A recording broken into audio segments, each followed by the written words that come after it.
Esos puentes, especialmente esos seguidos, no nos hacen mucho bien. Pero bienvenidos ustedes que decidieron venir esta mañana, que nos acompañan, que han cantado con nosotros y que ahora se disponen a escuchar lo que Dios nos tiene para este día. Muchas gracias por acompañarnos una vez más. Y rápidamente quiero invitarles a que me acompañen en una lectura bíblica, Colosenses capítulo 1, versículos 24 al 29. Aquí al frente va a estar proyectado. Dice el versículo 24, ahora me alegro en medio de mis sufrimientos por ustedes y voy completando en mí mismo lo que falta de las aflicciones de Cristo en favor de su cuerpo, que es la iglesia.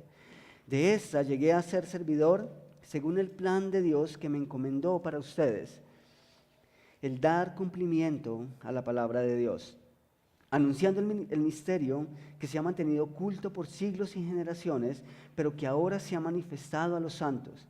A este Dios se propuso dar a conocer cuál es la gloriosa riqueza de este misterio entre las naciones, que es Cristo en ustedes, la esperanza de gloria.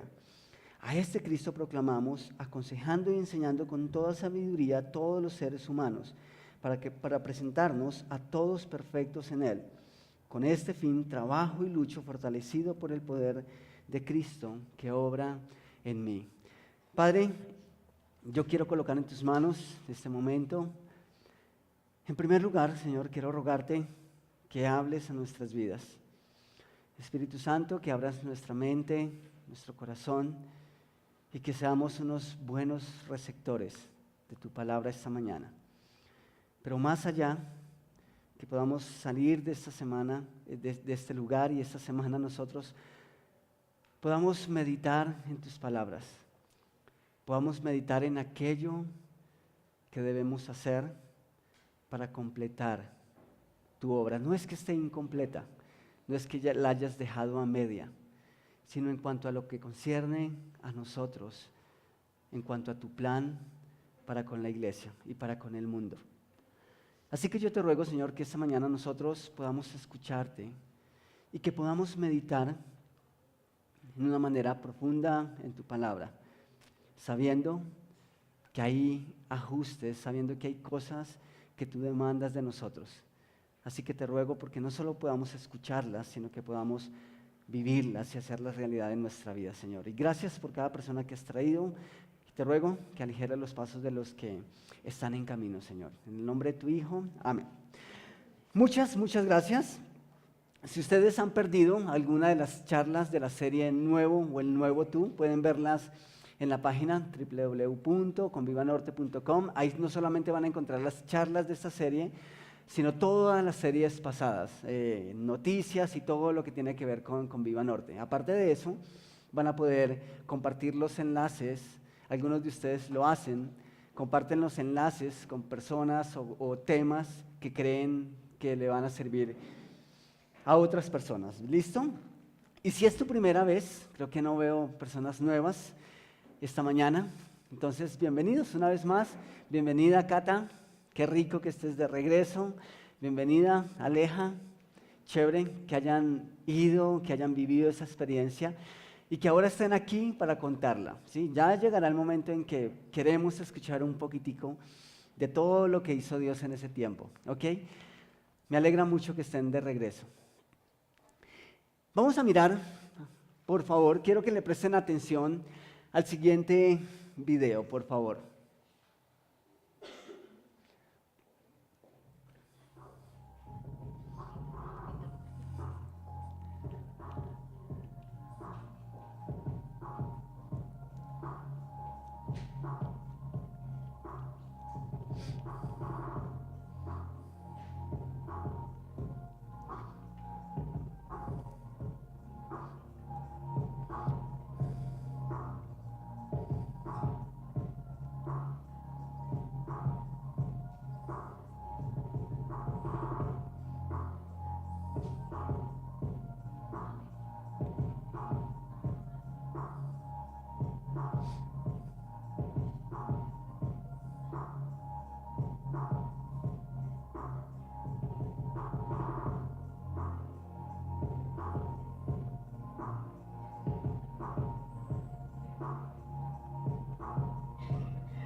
Ok, ahí nomás. Ah, tengo que hacer una aclaración. El primero es Cristiano Ronaldo, el segundo no soy yo. Es un actor de Hollywood muy, muy reconocido. Por si acaso están haciendo la pregunta. Ah, según los especialistas del deporte, dicen que Cristiano Ronaldo, a comparación de Messi, ¿sí? Según ellos, y los que saben opinar acerca del tema, dicen que Messi, a diferencia de Ronaldo, nació con ese talento, ¿sí? Y según ellos, dicen que Cristiano Ronaldo es uno de los deportistas que más se exige a sí mismo. ¿Mm? Sé que todo el tiempo entrena y quiere estar a la altura. ¿Mm? ¿Qué tal, Rodri? ¿No te gustaría verte así? Yo a veces veo esos tipos y digo, genial, qué chévere. Y empiezo con 5 flexiones. Al otro día digo, voy a hacer 10. Y digo, no, ellos tienen más tiempo que yo, entonces esa es la única diferencia. Impresionante, ¿cierto? La verdad es que hay cosas que uno ve y uno dice, en mí está el hacerlo, pero a veces preferimos aguantarnos las ganas de hacer esas cosas, ¿cierto? Ah, el último personaje que ustedes vieron eh, es uno de los cuerpos más atléticos naturales. El tipo, en serio, entrena demasiado, demasiado. Y esos son los resultados. Yo me he querido ver así muchas veces, pero la disciplina no me ayuda. Aunque quiero, aunque quisiera hacerlo, es muy, muy difícil. Quiero que tengamos eso en mente, ¿vale? Porque tiene que ver, de alguna manera, con lo que el apóstol Pablo va a hablar en este punto de la carta que vamos a estar estudiando hoy. Después de haber dado las razones posibles por las que podemos confiar en Cristo, Pablo pasa a contarnos lo que debemos hacer ahora. Dicho de otra forma, la carta de los Colosenses es lo que eras antes. ¿Recuerdan las 2 charlas anteriores que éramos antes? Enemigos de Dios.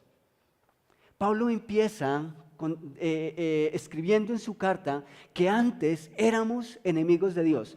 Lo que somos ahora, según Pablo, ¿cómo somos ahora? Santos, intachables e irreprochables delante de Dios. ¿Notan ustedes ese cambio tan abismal? Pasamos de ser enemigos de Dios, que de hecho, si a ustedes no les gustan los enemigos como a mí, imagínense lo que implica estar en enemistad con Dios. Y posteriormente, lo que Dios espera que nosotros hagamos a partir de ese cambio y esa transformación que Él ya ha hecho. Entonces, lo que éramos, lo que somos y lo que Dios espera que hagamos, o lo que Dios espera en cuanto a lo que viene y en cuanto a lo que espera que nosotros hagamos. Y como es de costumbre, Pablo, sin ser osado, se coloca a sí mismo como el ejemplo a seguir. Y allí en el versículo 24 de Colosenses 1, Pablo dice, ahora me alegro en medio de mis sufrimientos por ustedes y voy completando en mí mismo lo que falta de las aflicciones de Cristo, en favor de su cuerpo, que es la iglesia.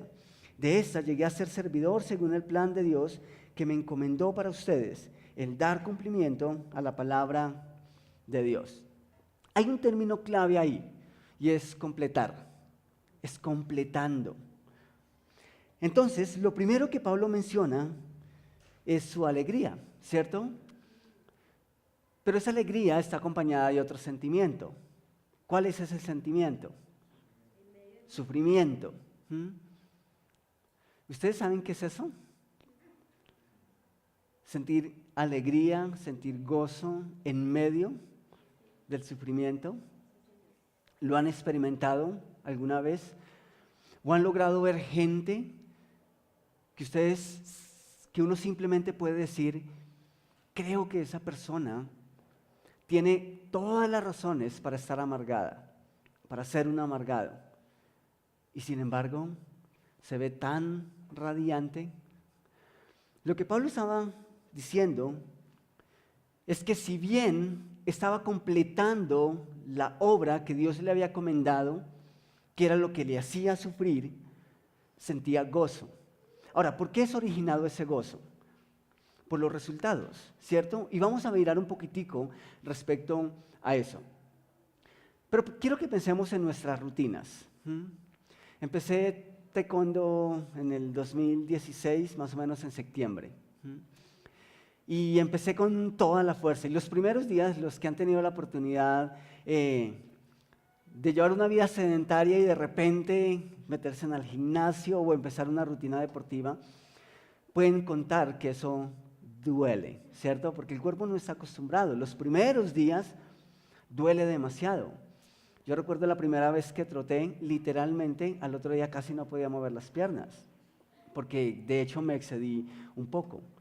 Y fue muy, muy, muy duro. Y ese dolor o nos lleva a decir, esto no es para mí, o nos anima a decir, si tengo una meta, entonces el sufrimiento es un paso en el desarrollo o en el camino hacia esa meta. Entonces, si nosotros no tenemos una meta, pues no hay mucho que nos motive en el proceso. Tú corriste la media hace cuánto, Ariel, fuiste, ¿cierto? Recuerdo que con Ariel hablamos en enero, terminando enero, y yo le dije, no estoy haciendo deporte porque taekwondo lo aplacé, tenis estaba jugando casi una vez al mes los domingos en la tarde. Y hablando con Ariel dijimos, empezamos una rutina, empezamos a correr a partir del febrero. Y Ariel dijo, yo quiero prepararme porque quiero correr. ¿Cuántos kilómetros será esa? 15 kilómetros. Perfecto. Y te creo, eres muy disciplinado. Nosotros empezamos los primeros días, empecé los primeros días bien y después conseguí compañero para jugar tenis. Entonces dije, no, pero es que si corro ya voy a llegar muy cansado a jugar tenis. Entonces o es tenis o es correr. Pero hay días en que no juego tenis y aún así no salgo a correr. Eso tiene que ver con disciplina. Ariel, eres muy disciplinado. Creo que eres muy disciplinado. Pero a mí me cuesta un poquito, ¿sí? Porque vienen otras cosas. Todos tenemos buenas intenciones, todos queremos hacer muchas cosas. Y no son cosas malas, porque después de todo nuestras intenciones giran en torno a cosas que van a ayudar a nuestra vida o simplemente van a enriquecer la vida de otros. Pero en el camino ocurre algo que nos frena. Entonces, vamos a analizar el primer punto, gozo en medio de los sufrimientos o gozo en medio del dolor. ¿Recuerdan ustedes desde dónde estaba el apóstol Pablo escribiendo la carta a los colosenses? Estaba en la cárcel en Roma. Ahora, ¿por qué se encontraba Pablo en Roma? Porque él mismo había pedido ser juzgado por la corte de Roma. Ahora, Pablo tenía unas intenciones muy serias con eso. ¿Sabes cuáles eran las intenciones de Pablo con que fuera juzgado en Roma? No es porque quería conocer la ciudad. Ni siquiera era porque los romanos iban a cumplir la ley más estrictamente. De hecho, ¿ustedes creen que Pablo buscaba una defensa? No. Cuando Pablo pide ser juzgado en Roma, es porque él veía la oportunidad de llevar el evangelio a Roma. Y eso fue exactamente lo que hizo. Muchas de las cartas que él escribe a las iglesias fueron escritas desde Roma, estando encarcelado. O sea, para Pablo eso era una oportunidad. Así que Pablo, obviamente, estando preso, eso le dolía. Es claro que estaba sufriendo y en ningún momento Pablo está negando su dolor. Sin embargo, dice que hay una alegría que es mucho más fuerte que los mismos sufrimientos. Nosotros somos de impulsos y hemos comenzado muchas cosas y hay cosas que son buenas. Es muy normal que uno salga después de un domingo para la iglesia diciendo, mejor dicho, esta semana sí. Esta semana sí, mejor dicho, no, es que ese Pablo me inspiró. Y llegaba el jueves, grupo pequeño. ¿Qué fue lo que más se llamó la atención de la charla del domingo? ¿Cuál fue el tema? O estamos mirando en la mañana la página para recordar por si me llegan a preguntar algo. Pero somos de impulsos. Pero ¿cómo hacemos entonces para que las cosas que deseamos hacer para Dios, por nuestro bien, por el bien de la comunidad, no se queden en simplemente buenas intenciones? La vez pasada le dije a Nata, imagínate que por alguna razón he estado pensando en esa persona toda la semana y tengo que llamarla, tengo que llamar a esa persona y pues sí, no, simplemente saludarla, saber cómo está. Y Nata me dice, si has estado pensando en eso toda la semana, ¿por qué no lo has hecho? Y yo, no, ahora no lo hacemos. Dice, ¿por qué no lo haces de una vez? Y la verdad, a veces esas cosas molestan. Pero en serio, si es algo bueno, si es algo que en medio de todo quiero hacer, tengo el tiempo, ¿por qué lo aplazo? ¿Por qué no lo puedo hacer de una vez?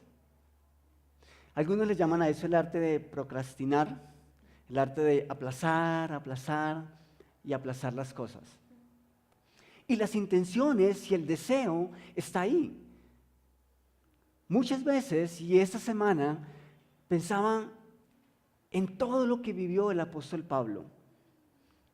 Y después de todo, ¿cuál era esa motivación que él tenía? ¿Cuál era esa motivación para vivir todo el dolor y experimentar todo el sufrimiento que Pablo soportó? Casi siempre tengo buenas intenciones, casi nunca hago que esas intenciones se conviertan en acciones. Hace unos años teníamos un grupo de amigos y de repente uno de ellos llegó feliz un sábado en la tarde con su máquina de hacer ejercicios en casa.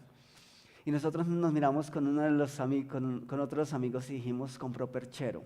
Ese aparato va a terminar siendo donde se sequen las toallas. Y hace unos 20 días tuve la oportunidad de visitarlo después de varios años y adivinen dónde está la máquina de hacer ejercicio. No está de perchero, pero está arrumada. Muchas de esas cosas terminan igual. Porque las intenciones están ahí. Si es por intenciones, nosotros no tenemos problema. Pero si se trata de luchar para que esas cosas tomen forma y lleguen a ser una realidad, la cosa cambia un poco. Ese es apenas un ejemplo.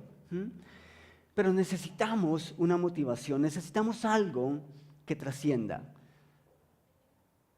Me encanta la filosofía del Principito. Él dice que las cosas importantes en la vida son invisibles a los ojos. No se ven. Y cuando nosotros pensamos en la vida real, las cosas que realmente nos motivan, con frecuencia son las cosas que no podemos ver. Son esas cosas que no se pueden palpar. Y quiero mostrar que eso es un lenguaje bíblico. ¿Recuerdan ustedes cuando Nehemías animaba al pueblo a construir los muros de Jerusalén? Cuando la ciudad de Jerusalén estaba en ruina, Dios le dice a Nehemías, tú vas a ser el líder que vas a guiar la reconstrucción de los muros de Jerusalén. Y de repente empieza a venir toda la oposición. Y es tanta la oposición que el pueblo dice, los enemigos tienen razón. No vamos a poder terminar la obra, es imposible. ¿Y Nehemías qué les dice? Piensen en las casas. Piensen en lo bonita que se ve la ciudad con esos muros edificados nuevamente. No, Nehemías había hecho eso antes. Pero llegó un punto en el que esas cosas palpables y físicas no fueron suficientes. Llega un punto en el que Nehemías le dice, háganlo por sus hijas, háganlo por sus esposas y por sus familias. De otra manera, Nehemías apela a eso que está dentro de nosotros que no se puede tocar con las manos. Que cuando Dios llama a Abraham, ¿recuerdan en Génesis capítulo 12, versículo 1? Dios le dice a Abraham, Abraham, deja a tu padre, a tu parentela, deja todo lo que conoces y ven conmigo a esta tierra, mírala. Mira esos árboles frutales, mira esas huertas, mira esas cascadas. ¿Eso es lo que le dice? No. Le dice, a la tierra que te mostraré.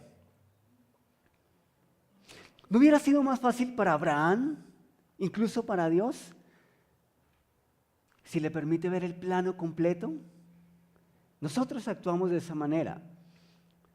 Dios, yo quiero hacer tu voluntad, pero muéstrame el plan completo.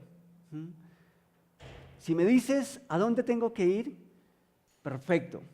Pero mientras tú no me des el plan detallado, mientras no me des las coordenadas, olvídate. Y Dios le dice, vete de tu tierra y de tu parentela a la tierra que te mostraré. El autor del libro de los Hebreos, capítulo 11, versículo 1, nos dice qué fue lo que movió a Abraham a dejar lo conocido e ir a lo que no conocía ni veía. Dice, ahora bien, la fe es la garantía de lo que se espera, la certeza de lo que no se ve, y gracias a ella fueron aprobados los antiguos. ¿Quiénes fueron los antiguos? Dentro de todos ellos, Abraham. El autor de Hebreos está recordando que Abraham necesitó mucho más que un campo florecido para creerle a Dios y para motivar la decisión que Dios estaba invitando a que tomara. Dice que no pensó en lo que veía, sino que más bien creyó en que sí había una tierra y que Dios lo iba a llevar porque era su promesa. En los versículos 13 al 16 de Hebreos 11 nos dice que todos ellos vivieron por la fe y murieron sin haber recibido las cosas prometidas. O sea, Dios los engañó. Su fe fue en vano. ¿Es así como se debe leer el texto? No. Tal vez nosotros creeríamos en algo parecido. Cuando pasa el tiempo y no vemos los frutos. Y hasta este punto nosotros podríamos pensar, ¿cómo así? ¿Creyeron en algo que no pudieron ver? Pero el texto continúa, dice, más bien las reconocieron a lo lejos y confesaron que eran extranjeros y peregrinos en la tierra. Al expresarse así claramente dieron a entender que andaban en busca de una patria. Y si hubieran estado pensando en aquella patria de donde salieron, ¿qué hubiese pasado? Habían tenido oportunidad de regresar a ella. O sea, ¿qué buscaban? Una patria mejor.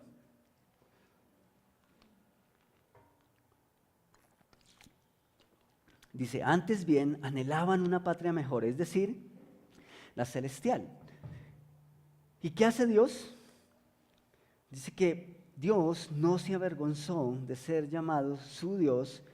¿Y qué hizo? Y les preparó una ciudad. La ciudad que usted y yo vamos a habitar un día.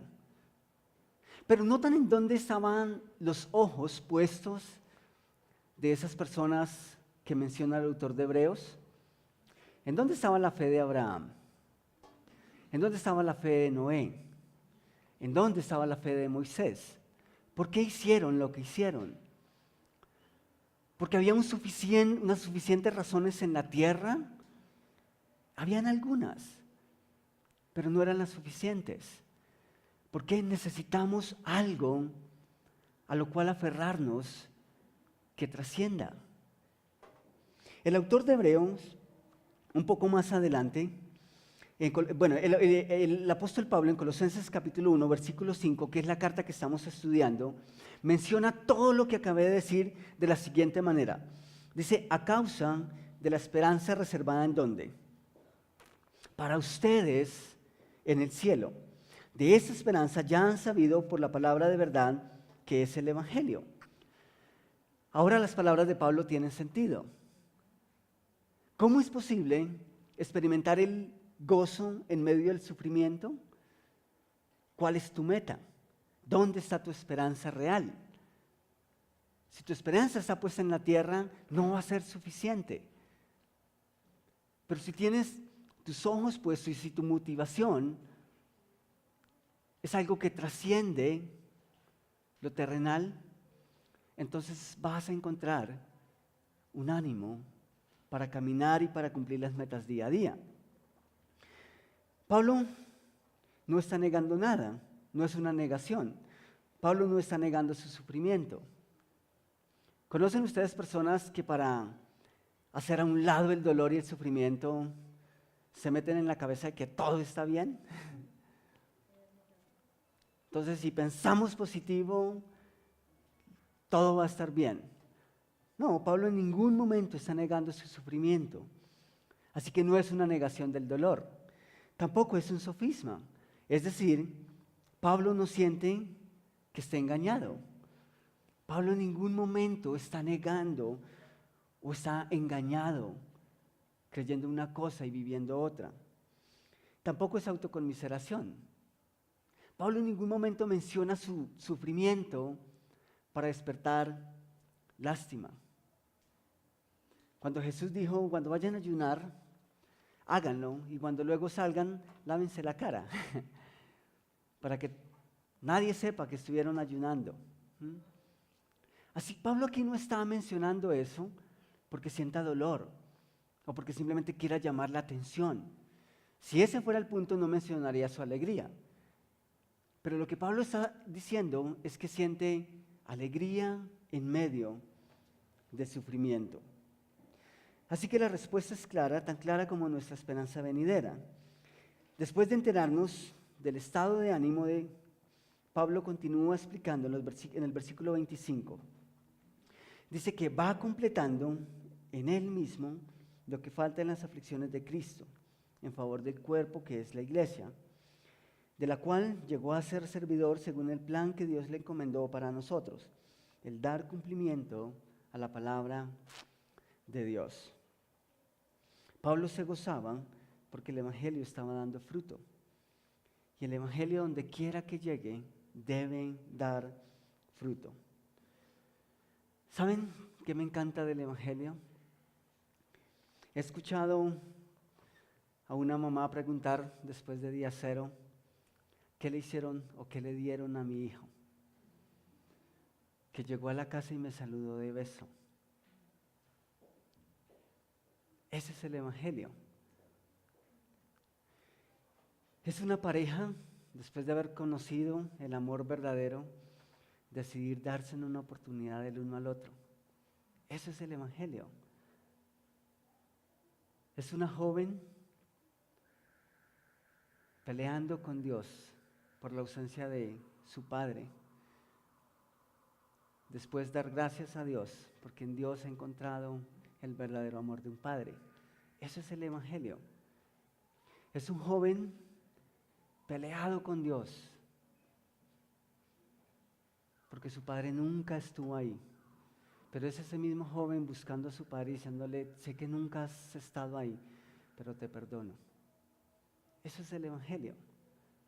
Y cuando nosotros escuchamos todas esas historias, ¿eso no les produce gozo?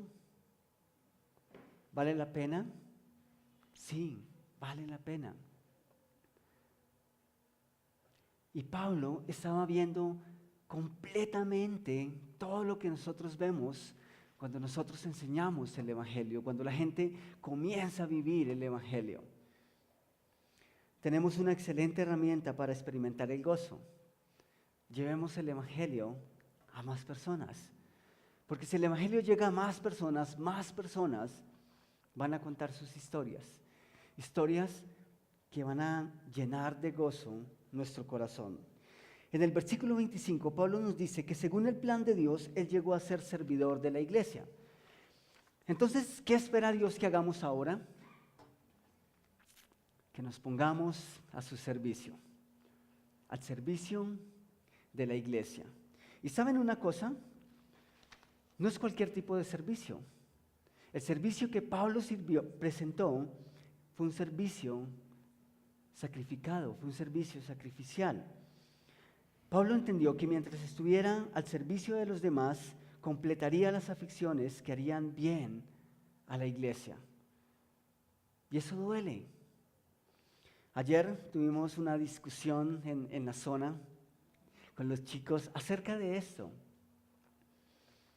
Y saben, una de las razones por las cuales nosotros no queremos servir es porque no queremos sentirnos vulnerables. Sentimos que si servimos, la gente va a sacar provecho de eso. ¿Y saben qué ocurre?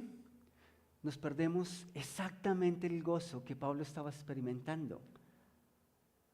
Cada vez que usted y yo decidimos abrazar y reclamar nuestros derechos, nuestros privilegios,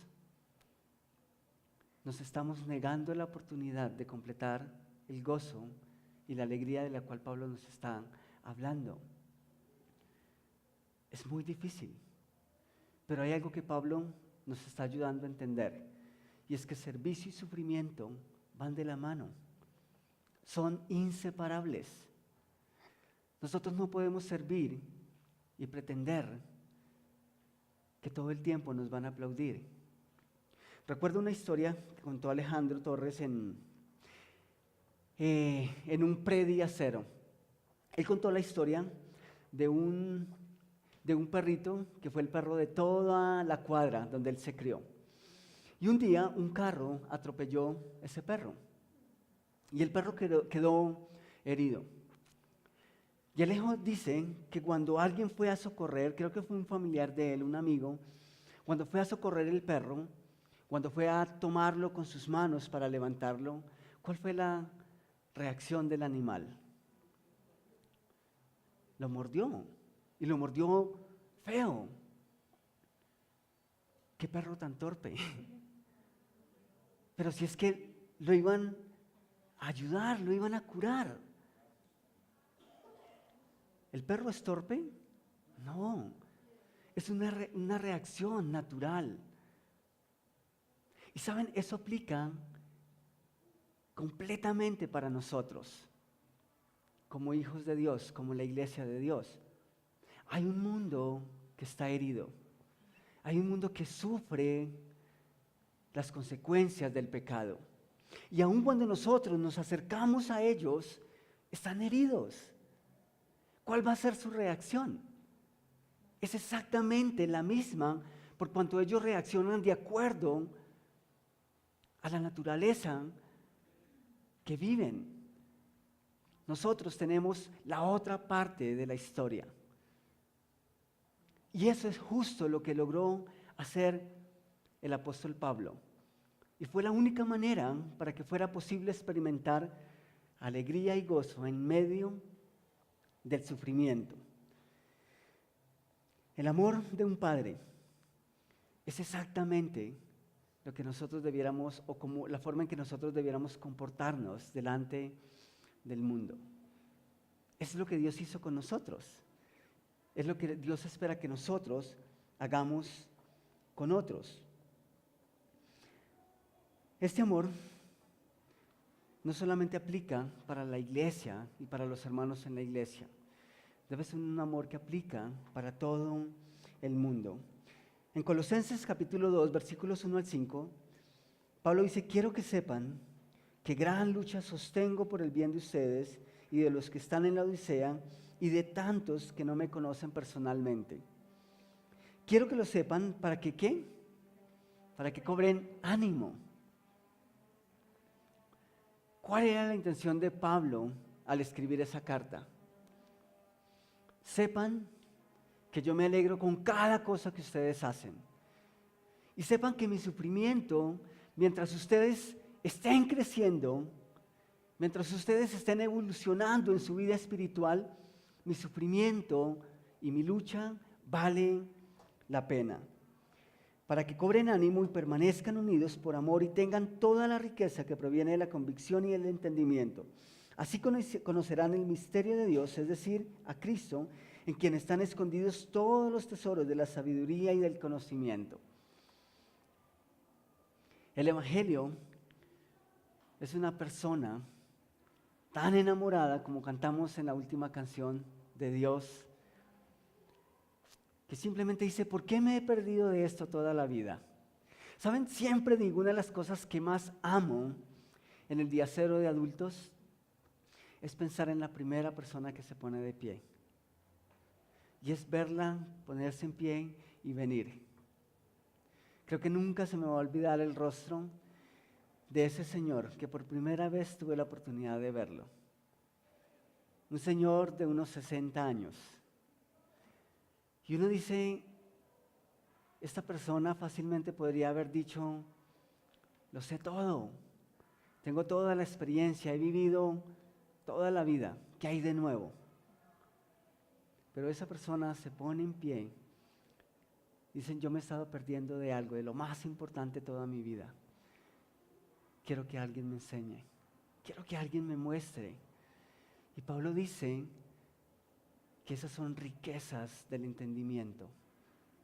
Toda esa vida por explorar que tenemos acerca de ese Dios inmenso. Y Pablo les está animando para que no bajen la guardia, sino que sigan conociendo cada vez más. Les digo esto para que nadie los engañe con argumentos capciosos. Aunque estoy físicamente ausente, ¿en dónde estaban? Los acompaño en espíritu. Y me alegro al ver su ¿qué? Su buen orden y la firmeza de su fe en Cristo. Perfecto. ¿Saben? Todo eso se puede quedar en buenas intenciones. Nosotros podemos salir de este lugar diciendo, Dios, quiero hacerlo. Quiero hacerlo. Quiero pensar en que no importa cómo me paguen, en que no importan las consecuencias, yo quiero hacerlo, pero se puede quedar simplemente ahí. Si nosotros no tenemos un corazón humilde delante de Dios. ¿Y por qué hablo de un corazón humilde? Cuando nosotros sabemos que no merecemos nada, ¿recuerda dónde estábamos? Éramos enemigos de Dios. Cuando nosotros recordamos eso, entonces cualquier cosa que Dios haga en nuestra vida, cualquier cosa que recibimos de Dios, vamos a recibirla con agrado y con aprecio. Contrario al sentimiento que existe cuando nosotros creemos que merecemos las cosas. Cuando nosotros nos creemos merecedores, cuando nosotros consideramos que lo hemos ganado y no lo tenemos, el sentimiento es diferente. Y eso solo llega como consecuencia de haber conocido mi antes, mi ahora y mi después en Cristo. No es otra cosa. Es el fruto de haber estado separado de Dios, enemistado con Dios y ahora tener el privilegio de llamarlo Padre. Mi Padre espiritual. Lo que eras cuando no conocías a Cristo, enemigo de Dios, lo que eres ahora, amado, santo e intachable, por la pura misericordia de Dios. Lo que espera Dios que hagas ahora en adelante. ¿Y qué es eso? Según Pablo, que te mantengas firme, sabiendo que el sufrimiento momentáneo nos acerca más a la gloria eterna. Esa es nuestra motivación, la esperanza reservada para nosotros en el cielo. ¿Qué espera Dios que hagas ahora que le conoces? que animes a otros a seguir a Jesús mientras tú mismo profundizas en una relación de amor con Él. Ese es el llamado. A veces queremos el plano completo. Dios, muéstrame lo que esperas que yo haga. Pero nunca vamos a saber y conocer Dios que espera en nuestra vida si nosotros no hemos descubierto en una relación profunda con Él la riqueza de su conocimiento. De otra manera nunca lo vamos a poder experimentar. Es una relación diaria, es un caminar diario con Él. ¿Me acompañan en un momento de oración? Padre, qué fácil sería si simplemente tú me tomas de la mano, me dices, di esto, o por favor no digas eso, o vete por esta cuadra o por la próxima. Eso sería fácil para ti y puedes hacerlo.